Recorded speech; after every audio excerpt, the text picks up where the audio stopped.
Queridos, Lucas, capítulo 18 e versículo de número 8, ele diz assim: Eu lhes digo, ele lhes fará justiça e depressa. Contudo, quando o Filho do Homem vier, encontrará fé na terra? É uma pergunta. Quando o Filho do Homem vier, ele encontrará fé na terra? Você pode fazer essa pergunta para quem está no seu lado, aqui na igreja, olha para o lado, você que está em casa, né? Vem cá, quando o Filho do Homem vier, ele vai encontrar fé na terra? Que fé é essa? Será que quando o Filho do Homem vier, ele vai encontrar pessoas aqui, né, expulsando demônio e dizendo em nome de Jesus? Será que isso é a fé? Essa fé que Jesus está falando, essa fé que Lucas ele está descrevendo, que fé é essa que o Senhor ele está falando nesse versículo? Que fé é essa que o Senhor ele está significando? Ele vier, ele vai encontrar fé aqui na terra. Essa palavra fé, a sua escrita original é ramuná. E essa palavra ramuná, ela traz origem a três palavras muito conhecidas nossas. Ela traz origem à palavra fé, ela traz origem à palavra fidelidade, e ela traz origem à palavra cristão. Essas três palavras, elas são originadas de ramuná, da palavra fé. Então, para você ver que há uma ligação muito grande entre fé, entre fidelidade e entre cristão, porque todas elas são da mesma origem. E essas palavras, e essa palavra ramuná, trazida para dentro do nosso contexto, ela tem um significado maior, porque nós precisamos entender que a língua hebraica, dentro de uma cultura oriental, é totalmente diferente a sua tradução do que numa cultura ocidental. Existem palavras hebraicas que elas não têm como serem traduzidas, se diríamos isso, devido ao contexto que ela significa. Cada letra fala uma coisa, cada duas palavras formam outra coisa. Então, quando é feita essa tradução, tanto do hebraico quanto para o grego, para a nossa língua, nós precisamos, os copistas, os tradutores precisam encontrar frases, palavras, para conseguir colocar aquele termo e ele poder ser entendível por cada um de nós. Senão nós não conseguiríamos entender a tradução crua de muitos versículos. Mas quando nós vamos estudar alguns versículos, nós conseguimos então extrair aquilo que ele realmente significa. Não que aquilo que está escrito no português não signifique. Aquilo que está escrito no português é puro e real. Mas às vezes existem algo um pouco a mais, que você só vai compreender e entender, se você for lá no grego, se você for no Novo Testamento, por exemplo, no grego, no Antigo Testamento, no hebraico, ou então no aramaico. Então a palavra fé, ramuná, ela tem esses três sentidos, tem vários outros, esses são os três que eu trouxe. E no seu contexto ele significa cumprir um propósito. Ele seria muito bem traduzido por cumprir um propósito. Então, se nós olharmos para esse versículo, nós diríamos assim: quando o Filho do Homem vier à terra, ele encontrará pessoas cumprindo o propósito. Ele encontrará pessoas que cumpriram o propósito. Ele vai conseguir encontrar nós que estamos aqui, você que está em casa, Ele vai conseguir nos encontrar cumprindo o propósito dEle, essa fé que Ele está falando, essa fidelidade que Ele está falando, esse cristão que Ele está falando, é nós cumprirmos um propósito que Ele tem para cada um de nós. Por isso que Ele pergunta, quando o Filho do Homem vier na terra, Ele vai nos encontrar cumprindo com o seu propósito. E quando nós olhamos para o reino de Deus, nós precisamos entender que o reino de Deus não se trata de nós. Não é sobre nós o reino de Deus. Não se trata de nós o reino de Deus. Mas o reino de Deus trata de Deus. As coisas em que envolve o reino de Deus não são sobre eu e você, mas as coisas que envolvem o reino de Deus são sobre o próprio Deus. Nós estamos dentro da nossa cultura ocidental acostumados a tudo ser por nós e para nós. Nós estamos acostumados a tudo que acontece ser voltado para nós. Por exemplo, você pega o seu aparelho de celular, e eu ontem, no Instagram, eu pesquisei consórcio de moto. Irmãos, não para de chegar anúncio de consórcio de moto no meu Instagram. Por quê? Porque ele identificou que eu me interessei no consórcio de moto. E agora ele quer fazer o quê? Ele quer me entregar esse produto. Ele quer de alguma forma me satisfazer. E nós estamos acostumados com isso. Você não precisa ir até a loja, você não precisa ligar para ninguém, só coloque ali enviar que eles ligam para você, eles entram em contato com você, eles se bobear, eles vêm até na sua casa trazer a moto. Porque nós estamos acostumados com tudo envolver nós, tudo ser para nós.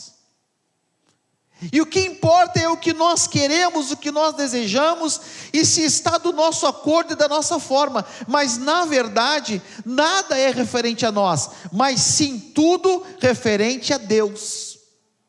Mas nós traduzimos na nossa mente que tudo é referente a nós. Não é Deus que tem que se esforçar para que a gente tenha fé. Não. Deus não precisa ter fé. Ele é Deus. Deus não tem que fazer um esforço grande para que eu e você tenhamos fé, porque às vezes é isso que parece. Que Deus precisa provar, que Deus precisa fazer alguma coisa para que a gente tenha fé. Deus não precisa se esforçar para que a gente tenha fé. Nós sim. Nós devemos nos esforçar para que Deus ele encontre fé em nós. Isso nós precisamos fazer. O esforço não é de Deus, o esforço é nosso. O trabalho para ter fé não é de Deus. Pelo contrário, a Bíblia diz que sem fé eu não agrado a Deus. O esforço de ter fé não é de Deus. O esforço de termos fé, ele é nosso, ele vem de nós. Nós não podemos viver como se Deus tivesse que provar para nós que Ele é merecedor do nosso serviço, da nossa adoração. Deus ele não precisa provar para nós e mostrar para nós que Ele é merecedor. Porque às vezes nós agimos assim. Eu quero que você comece a identificar essas coisas na sua vida. Às vezes nós agimos dessa forma como se Deus tivesse que provar que Ele merece a minha adoração, Que é um exemplo bem simples, o que acabou de acontecer agora aqui, atrás. Nós trazemos uma palavra, e parece que na palavra sobre oferta, nós queremos provar para as pessoas que elas precisam ofertar. Parece que Deus tem que provar para as pessoas que elas precisam ser dizimistas e ofertantes. E a prova que queremos é o seguinte: Senhor, se Tu me der, se Tu fazer, se Tu enviar, essa é a prova então. Deus não precisa provar para nós quem Ele é. Deus não precisa provar para nós que Ele é merecedor da nossa devoção a Ele, da nossa adoração a Ele, mas nós vivemos como se Deus tivesse que provar para nós que nós merecemos Ele. A impressão que temos às vezes é que Deus está lá dizendo: por favor, me sirva. Por favor, irmão, vem na igreja. Por favor, vem me adorar. Por favor, vem trazer uma oferta. Por favor, vem cantar. Por favor, vem aqui. Parece que Deus, às vezes nós colocamos, com as nossas atitudes, com os nossos gestos, com as nossas ações, nós colocamos como se Deus fosse assim, como se Ele tivesse pedido por favor para nós. Não se trata de nós, não tem nada a ver com nós, se trata dEle.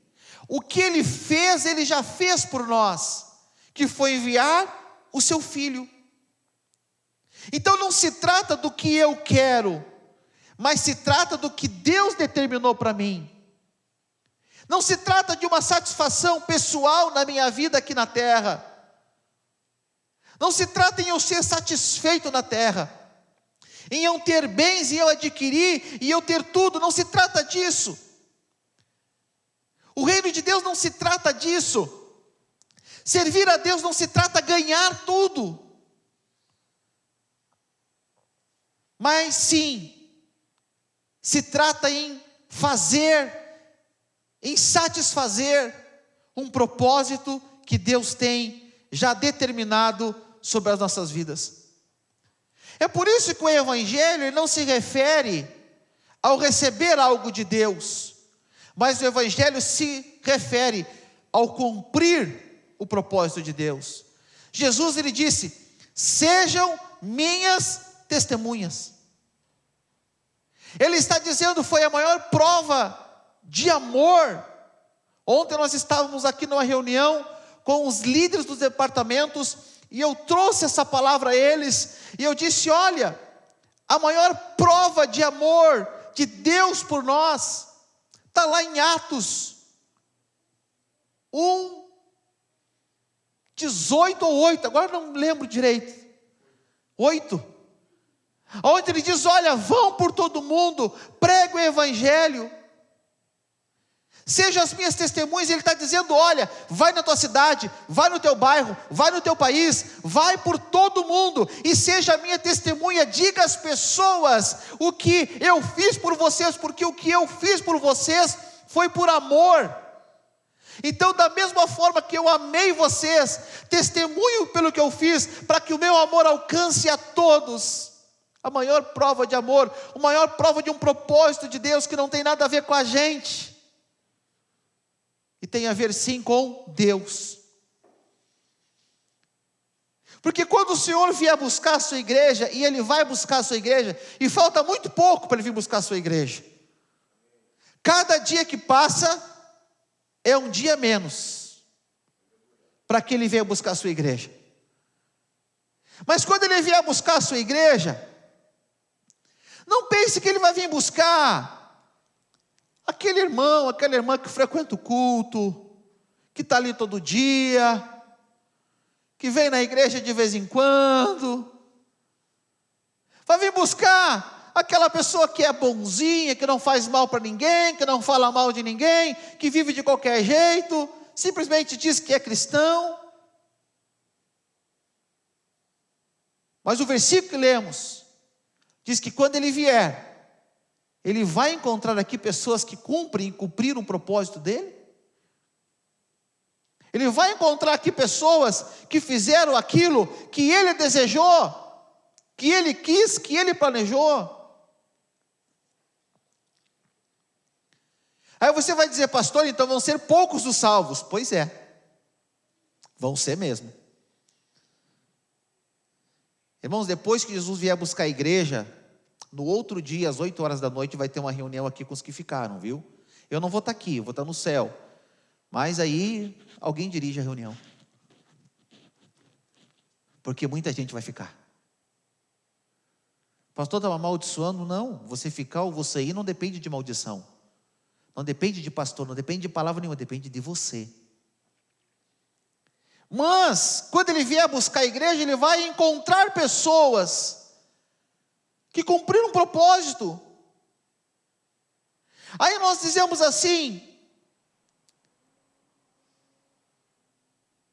pastor, como é que eu descubro os propósitos de Deus na minha vida? Todos os dias Deus envia uma maneira e uma forma de nós descobrir propósitos de Deus. Quer ver uma coisa? Hoje nós estamos fechando 6 meses de áudios e de ensino diário no nosso grupo de WhatsApp da igreja. De leitura da palavra de Deus e ensino dessa palavra. Hoje estamos fechando 6 meses. Não precisa levantar a sua mão. Mas quantos de vocês que estão aqui dentro do templo agora, você que está em casa, quantos de vocês não escutam? Eu achei interessante, presbítero Roberto, que essa semana uma pessoa me fez uma pergunta. Pastor, tal coisa, eu expliquei semana passada. Explicou aonde? No grupo da igreja.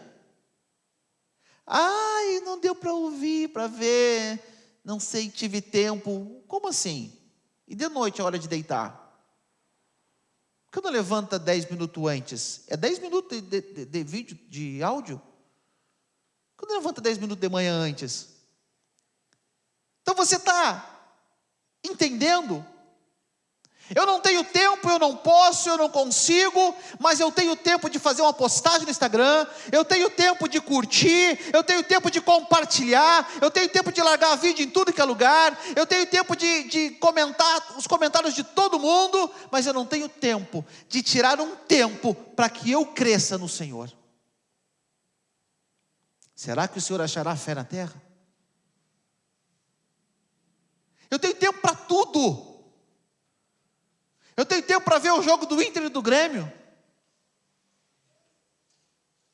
Eu tenho tempo para ver a novela, para ver a série.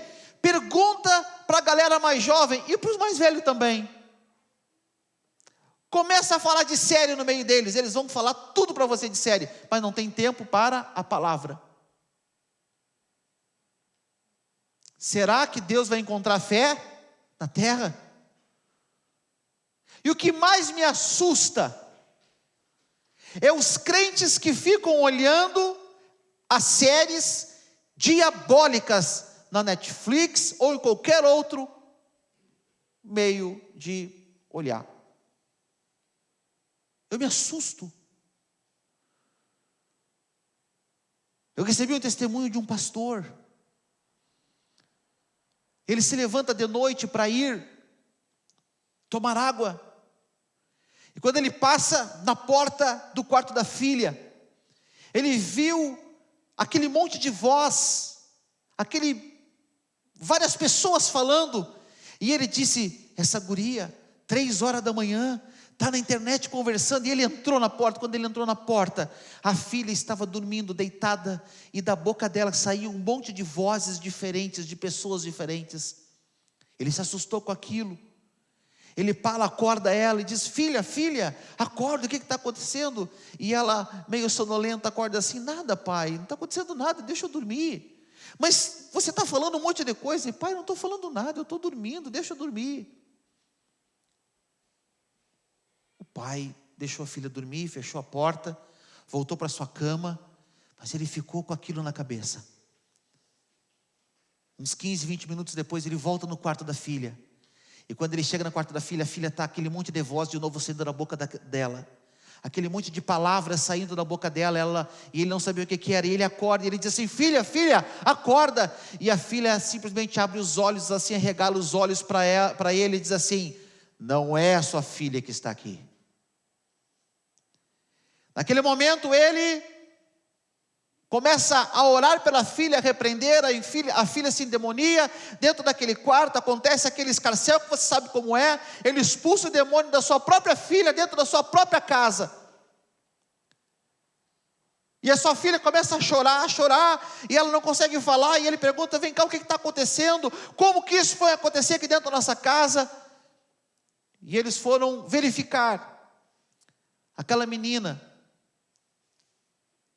Eles verificaram o histórico das coisas que aquela menina olhava nesse programa. Eu me esqueci que eu não posso falar o nome, né? Mas falei antes. E ela tinha visto várias séries, uma delas de mulheres dentro de uma prisão, aonde acontece todo tipo de relacionamento. Uma outra série de adolescentes, aonde todos eles se relacionam uns com os outros. E por último, ela estava assistindo uma série chamada Lúcifer. Eu pergunto, uma menina dessa, uma adolescente dessa, o que ela tem de Deus dentro da vida e do coração dela? Ela está cheia de quê? Se Jesus voltasse hoje, Jesus encontraria fé nela. Então eu quero que você entenda que nós temos tempo para tudo, menos para cumprir um propósito de Deus. Nós temos tempo para qualquer coisa, mas nós decidimos, nós tomamos a decisão de não ler a Bíblia. Não é falta de tempo, nunca mais diga isso, porque é mentira. E a Bíblia diz que os mentirosos não herdarão o reino do céu. Então não minta, não diga que você não tem tempo, diga que você decidiu que não quer ler a Bíblia, que você decidiu que não quer escutar um áudio do seu pastor, que você decidiu que não quer aprender de Deus. Diga que você tomou essa iniciativa e essa decisão de não querer crescer na fé. Nunca diga mais que você não tenha tempo, porque tempo você tem. O dia que eu disse para o meu pastor Roberto, quando eu trabalhava com ele em Canoas, que eu não tinha mais tempo, que eu estava trabalhando demais, eu não tinha tempo para preparar a palavra. Ele perguntou o que eu fazia da meia-noite às 5 da manhã, e eu disse: eu durmo. E ele: então tu tem 5 horas para estudar a Bíblia. Muito bem, eu utilizava muito dessa madrugada para estudar a palavra de Deus. Ah, pastor, mas eu tenho que dormir, o médico disse que tem que dormir 8 horas. Para algumas coisas você é criterioso, para outras não. Quando se trata da nossa fé, nós teríamos que ser muito mais criteriosos do que nós somos, para ligar a nossa televisão, para pegar as nossas redes sociais, para pegar o nosso telefone.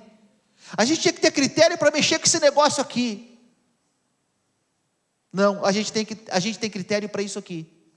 A gente tem critério para vir na igreja. Eu não vou na igreja porque a pandemia está aí. Mas eu não tenho critério para ir num parque de diversão.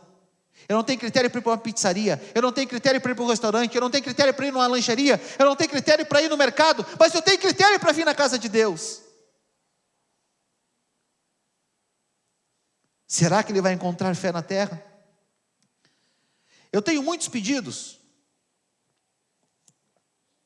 para que eu pregue sobre Apocalipse. Eu não sei da onde os irmãos têm tanta curiosidade sobre o inferno, sobre o que vai acontecer. Irmão, você quer ficar? O pessoal se preocupa: pastor, depois que Jesus vier, vai acontecer, vamos passar. Irmão, você tem que se preocupar se você está salvo, e se Jesus vier hoje, você vai para o céu.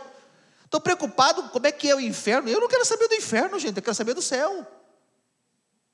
Mas eu vou ler lá um Apocalipse hoje, para dar uma contentada. Apocalipse 22:7, último livro do Apocalipse. Vamos começar pelo final. Apocalipse 22, 7, diz assim, até o 13. Eis que venho em breve, feliz é aquele que guarda as palavras da profecia deste livro. Eu, João, sou aquele que ouviu e viu essas coisas. Tendo-as ouvido e visto, caí aos pés do anjo, que me mostrou tudo aquilo para mim, para adorá-lo. Mas o anjo me disse, não faça isso, sou servo como você, e seus irmãos, os profetas, e como os que guardam as palavras desse livro, adore a Deus. O anjo está dizendo, olha, não adore a mim, adore a Deus. Versículo 11, então me disse, não cele as palavras da profecia deste livro, pois o tempo está próximo. E aí, irmãos, entra o versículo 11.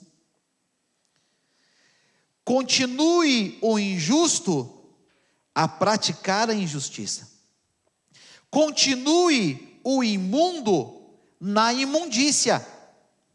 Continue o justo a praticar justiça. E continue o santo a santificar-se.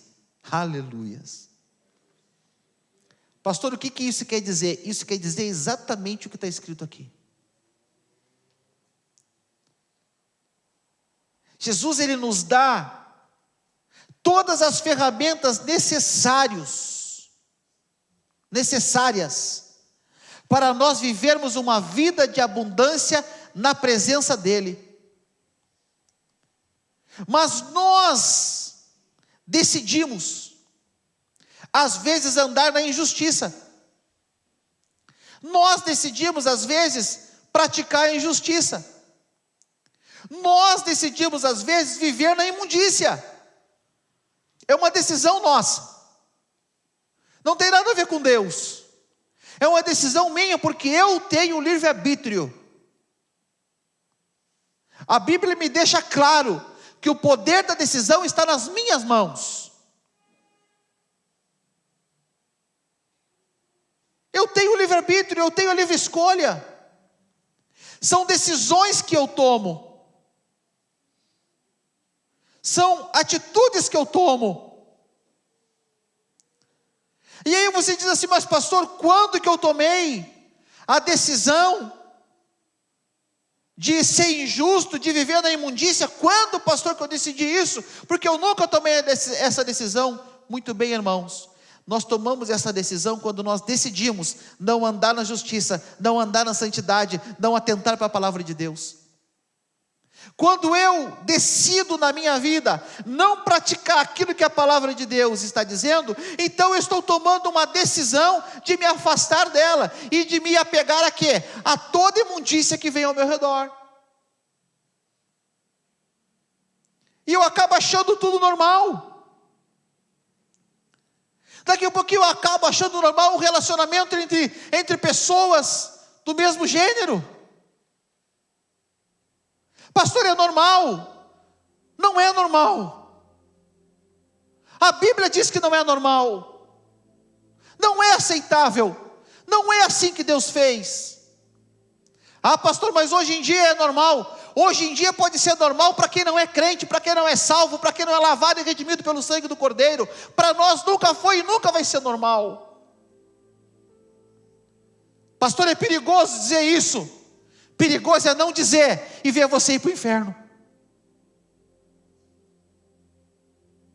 A igreja, ela está aqui nesse mundo para ser sal da terra e para ser luz do mundo. A igreja está aqui nesse mundo para direcionar ela ao céu. Nós não estamos aqui, a igreja não está aqui para se acomodar ao mundo. A igreja não está aqui para se transformar conforme o mundo quer. A igreja não está aqui para implantar dentro das suas paredes as culturas do mundo. A igreja está aqui para implantar a cultura do reino de Deus sobre a terra. E isso começa com a gente. Mas quando nós temos as dificuldades de viver o padrão de Deus na nossa vida, eu quero lembrar você que justiça e santidade de Deus não é aquilo que eu desejo, que eu quero. Justiça e santidade de Deus não é aquilo que eu acho que é melhor para mim, mas é aquilo que Deus determinou como um padrão de vida para mim. Os padrões humanos não são padrões divinos. Os padrões do mundo não fazem parte do reino de Deus. Então, se você tem algum padrão mundano na sua vida, esse padrão não faz parte do reino de Deus. Se você tem alguma atitude imunda na sua vida, essa atitude não faz parte do reino de Deus. Se você é injusto, essa atitude não faz parte do reino de Deus. Aleluias. Deus não se adapta a nós, e sim nós nos adaptamos a Ele. Mas nós não estamos acostumados com isso. Você vai numa concessionária comprar um carro zero. Você chega lá, eu quero esse carro. Aí o vendedor diz, esse carro custa tanto. Esse modelo tem isso, aquele outro modelo tem um pouquinho mais de coisa. Mas você quer esse. Aí você começa a barganhar com o vendedor. Mas sei não, vou dar mais uma olhada por aí, porque esse carro aí não vem nada, né? Aí o vendedor, ele quer convencer você a comprar aquele carro com ele. O vendedor diz assim, olha, é o seguinte, eu posso te dar um tanque cheio. Não, mas tanque cheio, o outro lá me dá também. Deixa só um pouquinho, vou falar com o meu gerente. Aí ele dá uma volta, né? Vai lá, toma um cafezinho, ele volta, diz que falou com o gerente, diz assim, olha, eu posso te dar um emplacamento, mas não fala nada. Ele quer fazer o quê? Ele quer acomodar as coisas. Ele quer fazer de tudo. Ele quer adaptar aquele carro para mim. Ele quer que eu saia daquela concessionária com aquele carro. E eu digo, não, isso aí é muito pouco. E ele diz assim, se eu te der o rádio. Aí a gente diz, agora sim, com o rádio sim. E às vezes nós queremos fazer isso com o evangelho.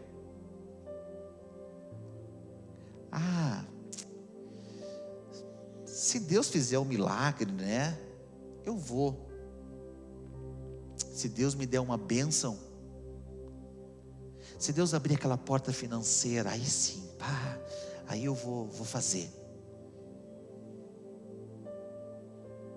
Tolo que nós somos.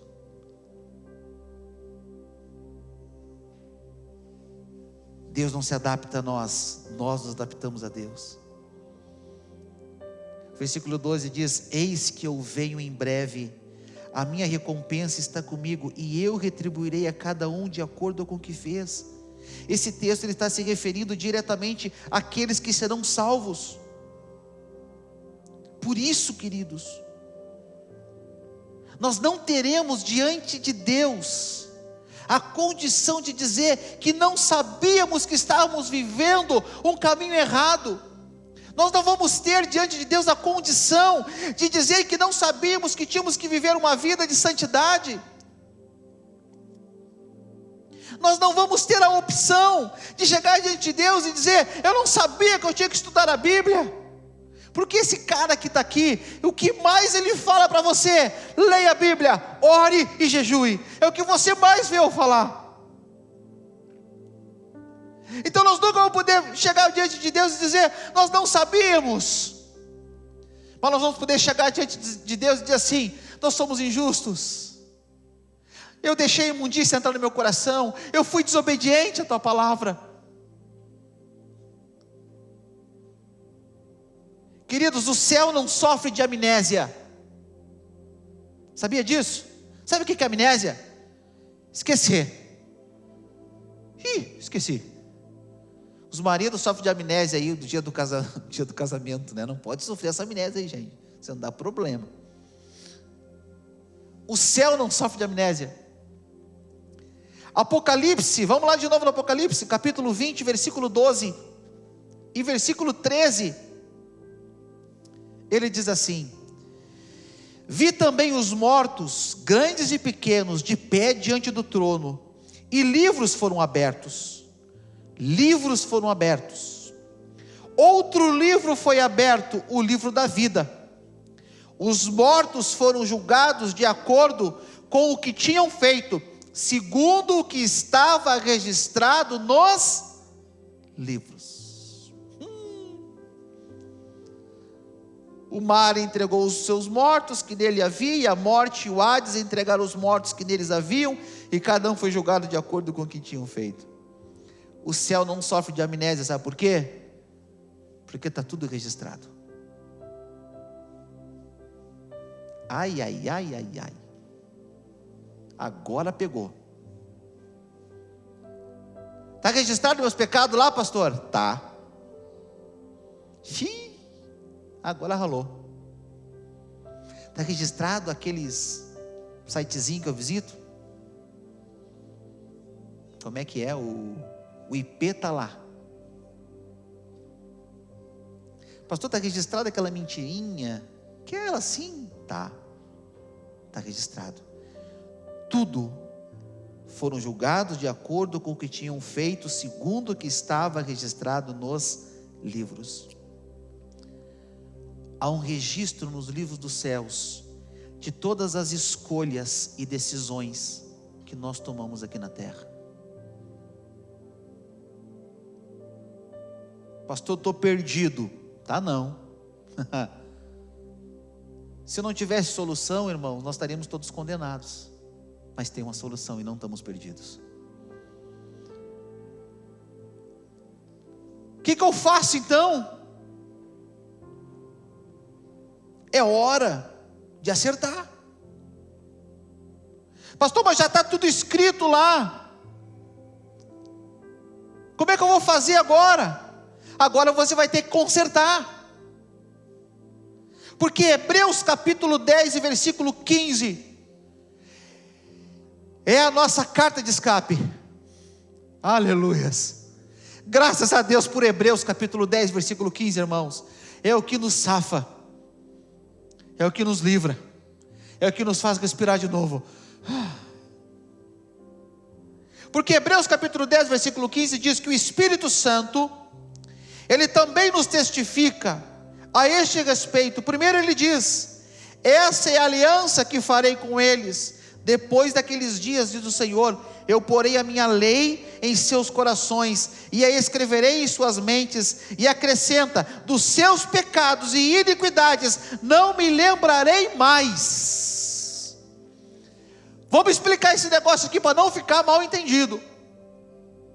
O que está acontecendo, pastor? É o seguinte, irmão: todos os teus erros, tudo que você fez, toda decisão errada e maldita que você já tomou na sua vida, está escrito lá nos livros. Mas a partir do momento que você se arrepende, a partir do momento que você se aliancia com Deus, a partir do momento que você começa a andar com Ele, Ele diz que dos seus pecados e das suas iniquidades, Ele não se lembra mais. Eu acredito que Deus pega a página do livro e amassa e cesta, porque Ele diz que não lembra mais. Mas isso está condicionado a uma vida de santidade com Deus. Me escutem, você que está aqui, você que está em casa, hoje é dia de nós nos alinharmos ao querer de Deus. Hoje é dia de alinhar a nossa vida ao querer de Deus. Hoje é dia de nós abandonar aquilo que nos impede de nos aproximar de Deus e começar a viver algo novo com Deus. É hoje. Pastor, não é amanhã, não é amanhã. Pastor, tem que consertar alguma coisa. Não tem que consertar nada. Tem que tomar a decisão hoje. Deus, Ele deixa claro na sua palavra quem Ele é. Ele não nos deixa dúvidas nenhuma. Deus, Ele nunca nos deixa confuso referente àquilo que Ele é e àquilo que Ele deseja para nós. Pelo contrário, Ele fala através da sua palavra, Ele fala através dos pregadores, Ele está sempre dizendo para nós o que Ele quer e o que Ele deseja. Ele nunca nos deixa confuso. Pastor, é confuso demais a palavra. Não, não é confuso, é que às vezes a pessoa não tem o Espírito de Deus na sua vida, e ela não vai conseguir compreender a palavra. Ela tem que buscar em Deus a interpretação da palavra. Ela tem que ler, ela tem que querer aquilo, ela tem que ser um crente. Deus não nos deixa confuso. Moisés estava confuso, porque tinha um monte de deuses para tudo que é lado. O Egito adorava até sapo, gente. Sapo era Deus, sol era Deus, lua era Deus, plantação era Deus, água era Deus, vaca era Deus, tudo era Deus. Aí Deus diz para Moisés: olha, vai lá, e que eu vou libertar esse povo lá do Egito. E Moisés fala assim para Deus em Êxodo 3,13: quando eu chegar diante dos israelitas e lhe disser: o Deus dos seus antepassados me enviou a vocês, e eles me perguntarem qual é o nome deles, o que direi? E Deus então responde para Moisés: eu sou o que sou, é isso que você dirá aos israelitas: eu sou, me enviou a vocês. Aleluias. Eu sou o que sou. Coloquem para nós, Bruno, aquela frasezinha para os irmãos lerem aí. Sabe o que está escrito aí? Na nossa tradução em português: eu sou o que sou. Mas ali está escrito Ani Ma Rashni, que quer dizer: serei o que serei. Então, o que está acontecendo? Deus está chegando para Moisés, e está dizendo: quando o povo perguntar quem eu sou, você vai dizer para eles: serei o que serei, ou serei tudo o que eles precisam. Moisés chega lá, diante deles. Quem é que mandou você falar isso, Moisés? Bom, quem mandou falar isso é o grande eu sou. E ele mandou dizer que ele é tudo aquilo que nós precisamos. Eu sou o que sou. Eu sou o que sou. Quando vamos para Apocalipse 1:8, lá diz: eu sou o alfa, o ômega, diz o Senhor Deus, o que é, o que era, o que há de vir, o Todo-Poderoso. Ele está dizendo: eu sou o início, eu sou o fim, eu sou o começo, eu sou o fim. Eu sou o teu passado, eu sou o teu futuro. Ele está dizendo: eu sou o teu passado, eu sou o teu futuro, eu sou tudo que você precisa. Não precisa de mais nada, eu sou o teu tudo. Eu sou o grande eu sou o que eu sou. Esse é o nosso Deus. Ele deixa claro para nós quem Ele é. Ele deixa claro que tudo que o povo precisava era Ele. E Ele deixa claro para nós que tudo que nós precisamos é Ele. Ele diz: serei o que serei. Eu não vou mudar. Quem é o Senhor? Eu sou quem sou. Eu serei quem eu serei. Eu serei aquilo que já está destinado para ser. Eu serei aquilo que eu já disse que eu vou ser. E Ele não vai mudar porque eu quero. Ele não vai mudar porque eu não andei no caminho dEle. Ele não vai mudar quem Ele é porque eu decidi não andar nos caminhos dEle. Se eu não andar nos caminhos dEle, o problema é meu, não é dEle. Ele já determinou como Ele vai ser. Ele já determinou o alfa e o ômega. Ele já determinou que Ele é o início, que Ele é o fim. Ele já determinou como que as coisas vão acontecer do início ao fim. Não é Deus que tem que se adaptar à minha vida, é eu que preciso descobrir aonde Deus quer que eu ande, para que eu ande nesse propósito, do início ao fim. É simples. Eu quero provas. Ei, quer mais provas do que essa? Que prova que você quer?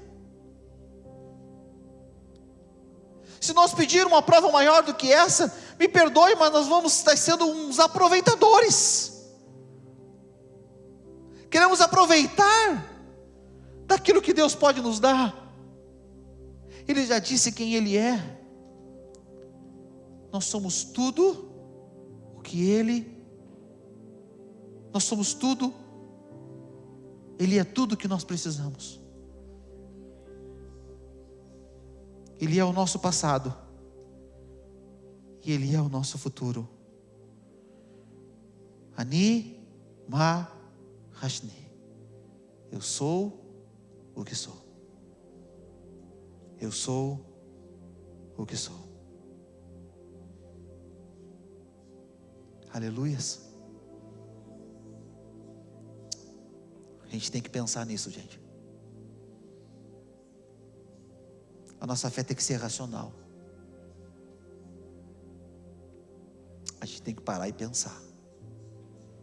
Aí se Deus me tocar, para com esse negócio de toque. Pensa agora. Coloca a cabeça para pensar. Se eu ver um anjo aqui agora, para, não vai ter anjo aqui agora. Se tem, está invisível. Eu não estou vendo, pelo menos. Se um olho piscar na parede, irmão, não fica contando com o olho, porque o olho pode não piscar. Seja racional agora, pensa. De forma racional. Todos nós estamos focados no futuro, desde que nascemos.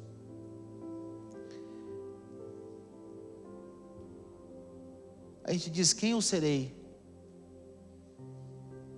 Já perguntaram para ti alguma vez, Manuela? Tu já perguntou alguma vez o que eu vou ser quando crescer? Todos nós já fizemos essa pergunta, o que eu vou ser quando crescer? Todo pai deseja que o filho seja uma pessoa imponente, grande, um grande profissional. Todo pai sonha isso para o filho. Nós sempre vemos o futuro. Nós sempre estamos lá na frente. O que eu vou conquistar?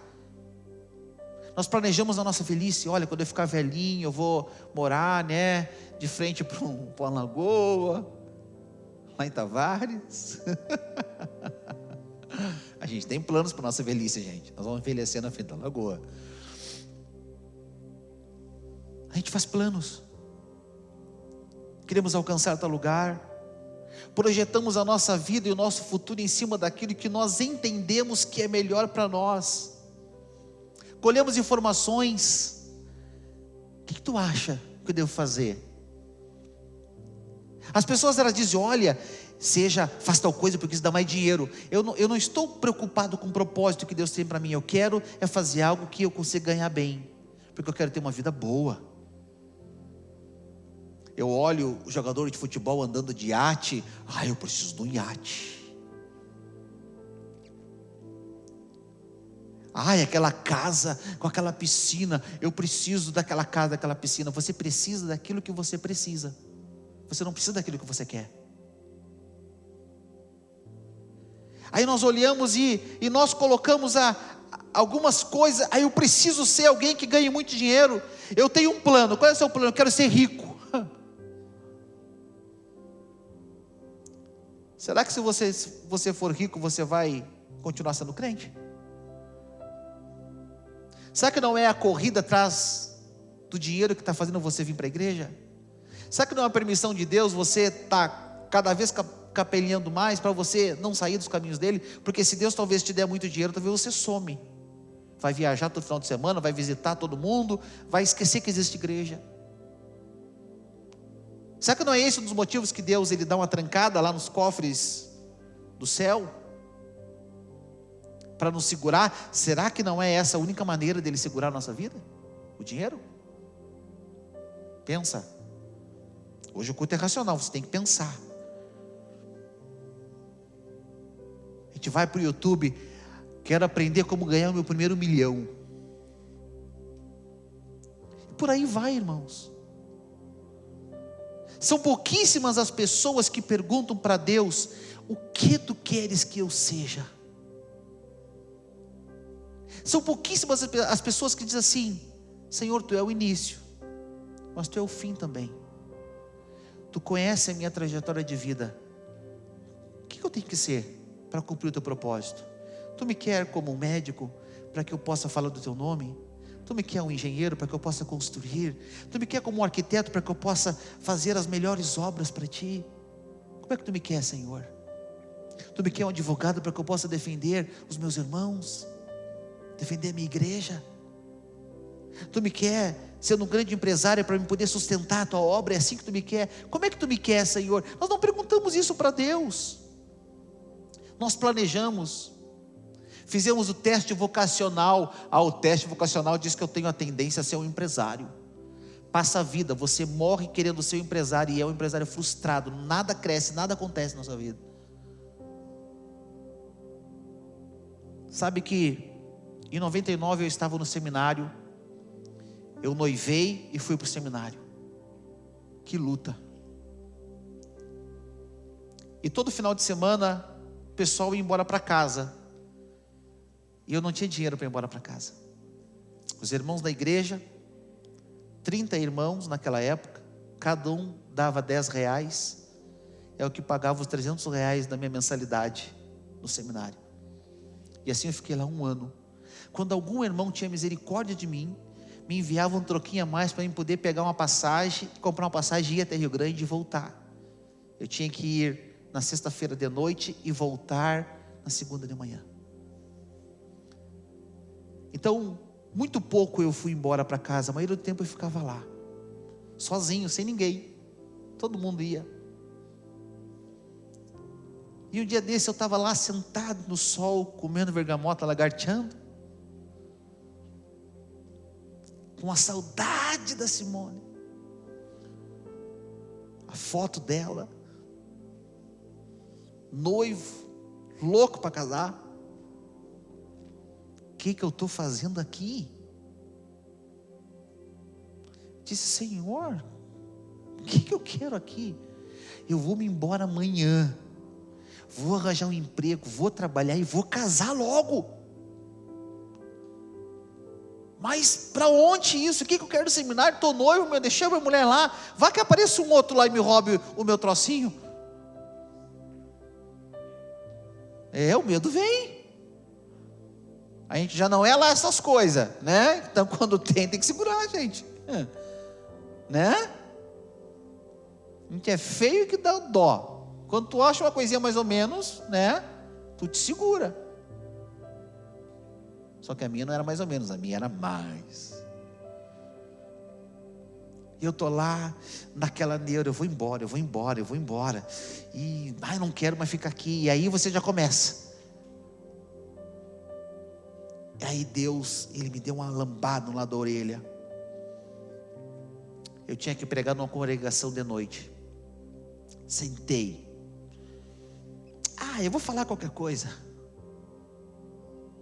Vai ser a última pregação minha mesmo. Eu abro a Bíblia, Provérbios 16:1. Eu não acredito nisso, viu? Eu não acredito nesse negócio. Se Deus fala comigo, Judas foi e enforcou-se. Não é. Se Deus fala comigo, vai tu e faz o mesmo. Não é. Senhor, fala comigo, agora tu vai falar. Apressa-te, ter bom ânimo. Não é o Senhor. Eu não creio nisso. Mas eu abri a Bíblia, Provérbios capítulo 16, versículo 1. Ao homem pertencem os planos do coração, mas a resposta certa vem do Senhor. Eu parei, as lágrimas começaram a pingar. E naquele momento Deus disse para mim: eu sou o que eu serei na sua vida. Eu sou tudo que tu precisa, Samuel. Tu quer ir embora, tu vai, mas eu não vou mudar. Eu vou continuar sendo o mesmo. Tu quer andar por outro caminho, tu pode andar, não tem problema, mas eu vou continuar dentro do meu propósito. E Deus naquele momento, em outras palavras, Ele transmite ao meu coração, Ele diz: Samuel, eu serei tudo que você precisa. E naquele momento eu fui fortalecido pelo Senhor. E então eu consegui terminar o meu seminário. Eu voltei para casa e casei. E deu tudo certo. Mas eu tinha um amigo lá, que fazia seminário junto comigo, que pensou a mesma coisa que eu, e que tomou uma decisão diferente da que eu tomei. Hoje ele está desviado, separado da esposa, no meio das drogas. O propósito continuou, mas ele saiu. O propósito de Deus nunca muda. Deus nunca é vencido. Nunca é vencido. A gente quer vencer Deus às vezes, né? Senhor, eu vou insistir até o meu último respirar. Irmão, que pena, você vai respirar, morrer, bater as botas, e Deus vai continuar sendo Deus. Você vai continuar teimando até o último, não tem problema, pode teimar quando você quiser, Deus não vai mudar. Pastor, o que eu faço então?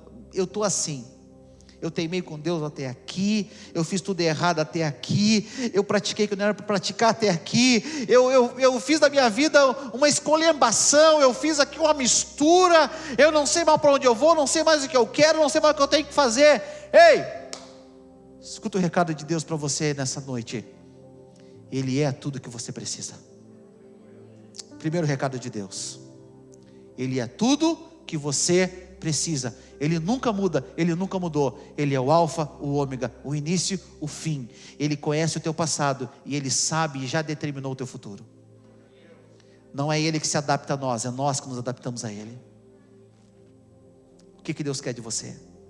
Pastor, como é que eu faço para mudar isso tudo? Simples, busque mais a Deus. Só. Leia mais a palavra, estude mais a palavra. O que mais, pastor? Se envolva mais nas atividades da igreja com os irmãos. Seja mais útil, esteja mais envolvido, esteja mais com crentes. Para de sentar à roda dos escarnecedores todo dia.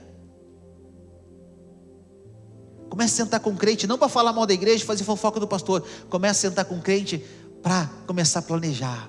Poxa, a gente podia hoje levar um café na rua. A gente podia hoje orar na madrugada inteira, né? Nós podíamos fazer um vigília de oração aqui em casa, né? Comece a fazer coisas do reino de Deus. Seja uma testemunha de Jesus, do teu serviço, do teu trabalho, para as pessoas que passam perto de você. Seja uma testemunha de Cristo. Como é que eu consigo mudar então a minha história? Se afastando do pecado e se afastando de tudo aquilo que entristece de Deus, entristece a Deus. Como é que eu consigo mudar? Negando o seu eu, matando a sua carne. Irmão, Deus não dá ponto sem nó. Deus não escreve linhas tortas, Ele conserta a linha para escrever. Deus, Ele nos dá direções corretas, certas para a nossa vida. E hoje, Ele escolheu esse dia, escolheu essa hora, 8h30 da noite, para mais uma vez na sua vida, direcionar você. Mais uma vez, porque Ele já fez isso várias vezes, e você não deu a mínima. Mais uma vez, Ele marca um culto, Ele marca um dia, Ele dá uma palavra. Sexta-feira de noite, eu tinha uma outra palavra para pregar.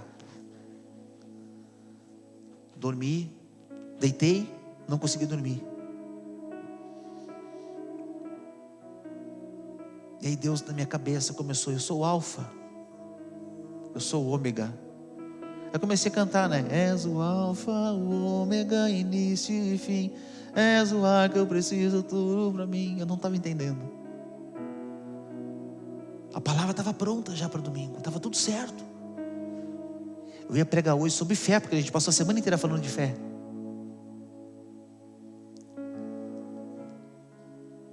Estou lá cochilando, Sábado de manhã, levanto, vou para minha aula, eu estou lá no meio da minha aula, e aquele negócio, alfa e ômega.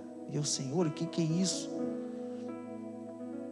Volto para casa, sábado de tarde, aquele negócio, alfa e ômega, alfa e ômega. Viemos para a reunião ontem de noite, estava aqui na reunião junto com os irmãos, volto para casa, alfa e ômega, alfa e ômega. Eu disse, Senhor, eu já estou entendendo, não é essa palavra que tu quer que eu pregue. Sentei na frente do computador e disse assim, vamos lá, Senhor, o que tu quer para a igreja no dia de amanhã? Eu quero mais uma vez dizer para eles que eu sou tudo que eles precisam, Samuel.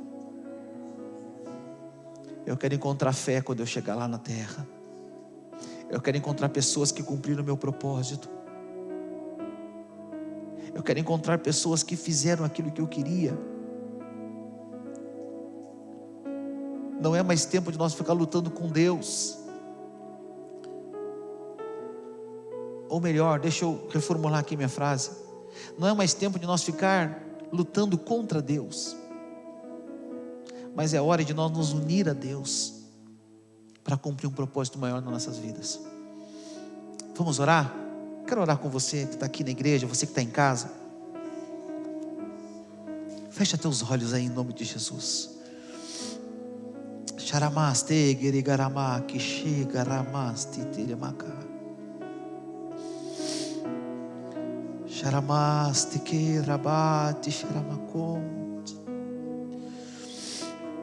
Tu és tudo que nós precisamos, Senhor. Tu és tudo que nós queremos, meu Deus.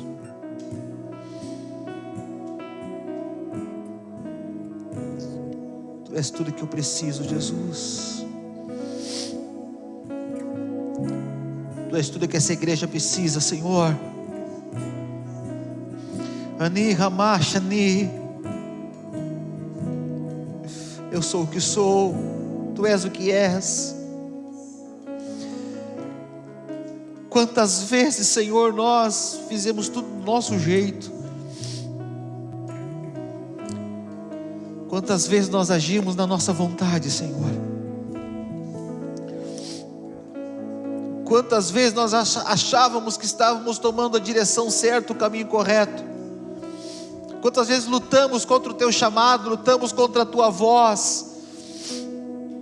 E agora, Senhor, nós estamos diante de uma situação onde tudo está escrito diante dos livros dos céus, onde tudo que fizemos ou deixamos de fazer está escrito, e vem aquela dúvida que o inferno coloca nos corações: será que ainda há chance? Será que ainda há um tempo? Será que ainda há uma oportunidade? Mas nessa noite Tu vem até nós dizendo, Senhor, que nós somos, que Tu és tudo que precisamos, que o propósito ainda está em pé, Senhor, que o chamado ainda continua vivo, que o propósito que Tu tens continua ainda, Senhor, em pé para nós.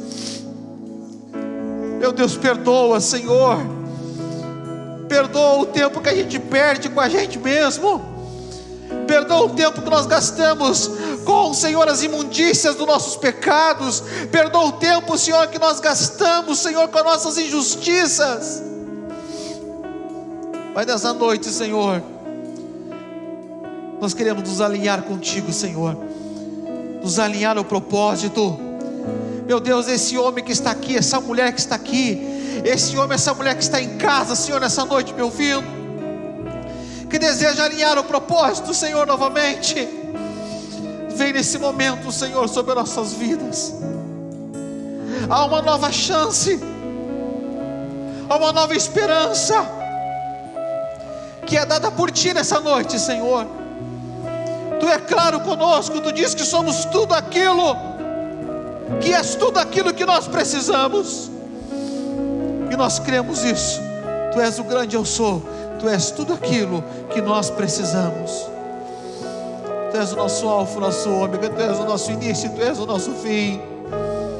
Então, Pai, nessa noite, Que o Teu Espírito, Ele tenha a liberdade de entrar no nosso coração, Senhor, e ministrar dentro do nosso ser a Tua verdade, a Tua palavra, e nos transformar por completo, para que ao sair daqui e ao desligarmos essa transmissão, nós não sejamos mais os mesmos, Senhor, mas que possamos andar no propósito, possamos andar na linha trajetória dos céus, possamos testificar do reino de Deus aqui na terra, e sermos completamente felizes, em nome do Senhor Jesus.